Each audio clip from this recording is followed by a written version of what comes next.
Lunguza veut dire littéralement éternel. Chartre vnuna tun lunguza. C'est-à-dire, même si tu coupes les lunguza, ça renaît éternellement. Le longoza, c'est un peu l'acte fondateur des jardins Dior. C'est surtout cette capacité à se régénérer. Puisque c'est une plante qui ne meurt jamais finalement. Elle se développe d'une part par ses rhizomes. Quand elle est installée quelque part, elle peut y rester éternellement. Et d'autre part, par ses fruits, elle est capable de conquérir de nouveaux territoires. Ces fruits dans lesquels donc, sont contenus des dizaines de petites graines et qui portent vraiment le pouvoir de régénération. Il y a très peu de plantes qui ont cette capacité comme ça. C'est ce qui nous a intéressés, nous chercheurs, à l'étudier de plus près. Nous travaillons avec 8 villages qui ont des parcelles de longoza sur lesquelles ils vont récolter le longoza pour Dior.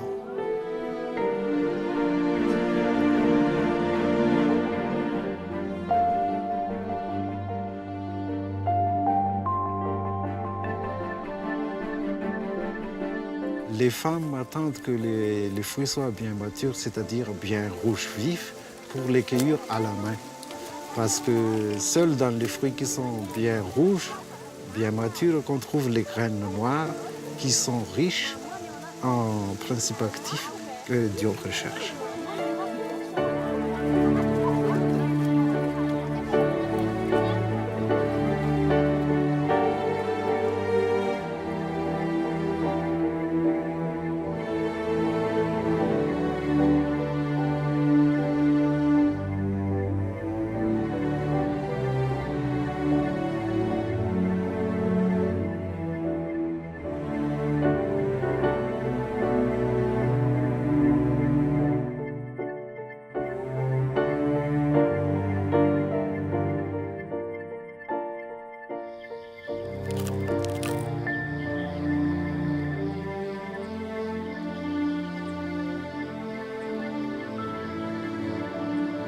Une fois, j'ai vu une très belle fleur et je me suis assis là pour la regarder.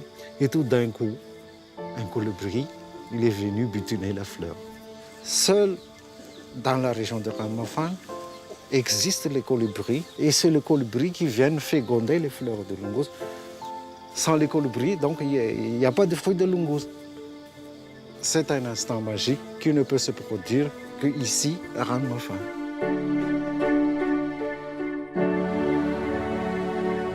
Les fleurs sont extrêmement importantes pour la maison Dior. Ce sont les végétaux les plus sophistiqués.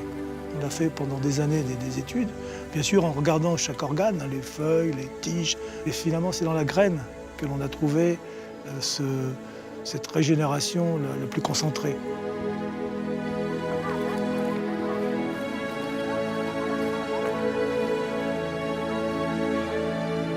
Pour obtenir les graines de longoza, c'est toute une série d'opérations extrêmement précises qu'il faut faire.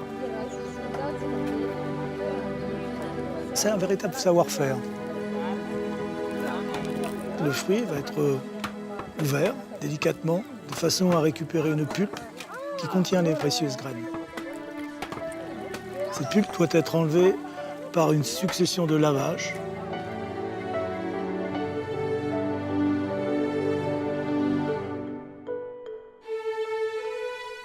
Ensuite, la graine est séchée de façon à ce que la graine garde toute son intégrité.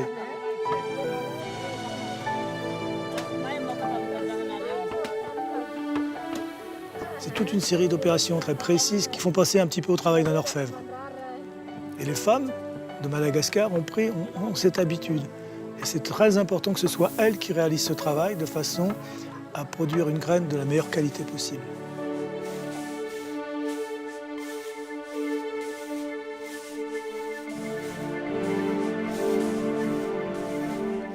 Il faut que la plante vienne d'un terroir, parce que c'est grâce au terroir que la plante est capable d'exprimer des propriétés.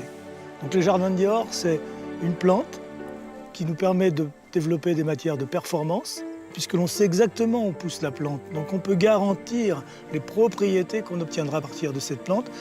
Et tout cela fait dans un respect total de l'homme et de la nature.